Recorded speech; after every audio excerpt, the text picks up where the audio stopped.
ये लड़की अक्सर सुनसान समंदर में अकेले तैरने जाया करती थी। एक दिन जब वो समंदर से बाहर आई तो उसने ऐसा नजारा देखा कि उसका दिल जोर जोर से धड़कने लगा। तुम हमारे स्कूल को जानते हो, मुझे लगा ये मुमकिन नहीं है, मुझे लगा तुम्हें भी पता होगा मैं क्या कह रही हूं। उस लड़के से दोबारा मिलने की उम्मीद में लड़की अगले हफ्ते फिर उसी समुद्र किनारे आ गई।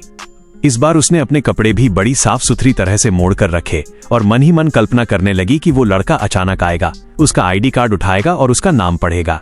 नाम भी कितना सुंदर है, बिल्कुल उस पर सूट करता है। इन सब ख्यालों के साथ वो फिर से समंदर में कूद गई। कई घंटे बीत गए।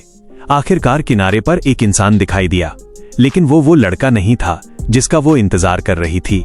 उस लड़के ने बस आईडी कार्ड उठाकर देखा ही था कि अचानक लड़की के कपड़े हवा में उड़ गए, सीधे पानी में गिर गया। उसे तैरना नहीं आता था। वो घबराकर चिल्लाने लगा। लड़की ने ये देखा तो तुरंत उसे बचाने के लिए दौड़ी, किसी तरह उसे किनारे तक खींच लाई, लेकिन तब तक वो बेहोश हो चुका था। आसपास कोई नहीं था। मजबूरी में लड़की को मुंह से सांस देकर उसे बचाना पड़ा। यही से शुरू होती है 2025 में आई एक खूबसूरत कहानी, कर्ली लव। ये कहानी है मासूमियत, प्यार और खुद को स्वीकार करने की। इस कहानी की नायिका है सीमा, एक ऐसी लड़की जो खुद को कभी पसंद नहीं करती थी। कारण था उसके घुंघराले बाल।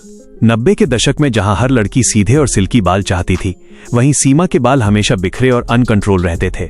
उसने कई बार अपने बाल सीधे करने की कोशिश की, लेकिन हर बार कुछ ही दिनों में वो फिर वैसे ही हो जाते।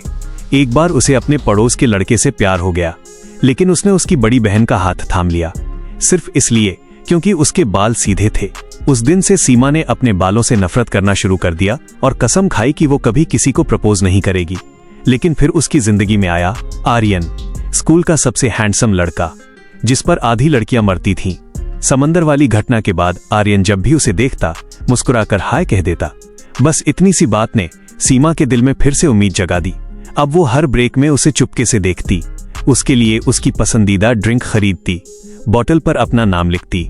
लेकिन उसकी जिंदगी में एक और लड़की थी, रिया, जिसके बाल भी उससे ज्यादा कर्ली थे और दोनों एक दूसरे को बिल्कुल पसंद नहीं करती थीं। कुछ दिनों बाद रिया अचानक स्ट्रेट बालों के साथ स्कूल आई। पता चला एक नई सैलून खुली है जहां बाल सीधे करने का इलाज है, लेकिन कीमत थी 20,000 रुपए। उस समय के हिसाब से बहुत बड़ी रकम। सीमा ने भी पैसे जुटाने की कोशिश की, लेकिन वो असफल रही। तभी उसकी जिंदगी में फिर से वही लड़का आया जिसे उसने समंदर में बचाया था, विवान। वो नया ट्रांसफर स्टूडेंट था। सीमा ने उसे पहचान लिया, लेकिन विवान ने बस ठंडा सा जवाब दिया। कुछ समय बाद उसे पता चला वो सैलून उसी की मां की है। अब सीमा के मन में फिर उम्मीद जगी। वो रोज उसके आसपास घूमने लगी, उससे दोस्ती करने लगी। आखिरकार दोनों के बीच एक डील हुई। सीमा विवान का ख्याल रखेगी और बदले में उसकी मां उसके बाल फ्री में स्ट्रेट करेगी। इसके बाद सीमा पूरी तरह बदल गई। वो रोज समय पर उठती, उसे स्कूल लेकर जाती, उसका ध्यान रखती। धीरे धीरे विवान भी उसके दोस्तों का हिस्सा बन गया। लेकिन एक राज था, सीमा का खोया हुआ आईडी कार्ड। वो हमेशा से विवान के पास ही था। वो लौटाना चाहता था, लेकिन जब उसने सुना कि सीमा किसी और को पसंद करती है तो वो चुप रह गया। उसे समझ ही नहीं आया कि कब वो खुद सीमा से प्यार करने लगा। सीमा अभी भी आर्यन को पसंद करती थी और उसे इम्प्रेस करने की हर कोशिश करती थी, लेकिन विवान के अंदर जलन बढ़ती जा रही थी। एक दिन बारिश में दोनों एक कमरे में फंस गए। वो जगह सीमा का सीक्रेट अड्डा था। वहीं दोनों के बीच दूरी थोड़ी कम हुई, लेकिन दिल की बात अभी भी अधूरी थी। आखिरकार सीमा ने आर्यन को प्रपोज करने का प्लान बनाया। 1000 कागज की सारस बनाकर। दोस्तों ने मदद की, यहां तक कि विवान ने भी। हालांकि उसका दिल टूट रहा था, लेकिन किस्मत को कुछ और मंजूर था। सीमा को धीरे धीरे एहसास होने लगा कि असली खूबसूरती बालों में नहीं, दिल में होती है, और जो इंसान उसे सबसे ज्यादा समझता है वो हमेशा उसके पास ही था।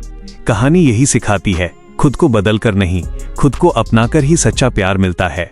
पार्ट 2 के लिए अभी लाइक करो, चैनल को फॉलो करना मत भूलना और कमेंट में जरूर लिखो पार्ट 2 चाहिए।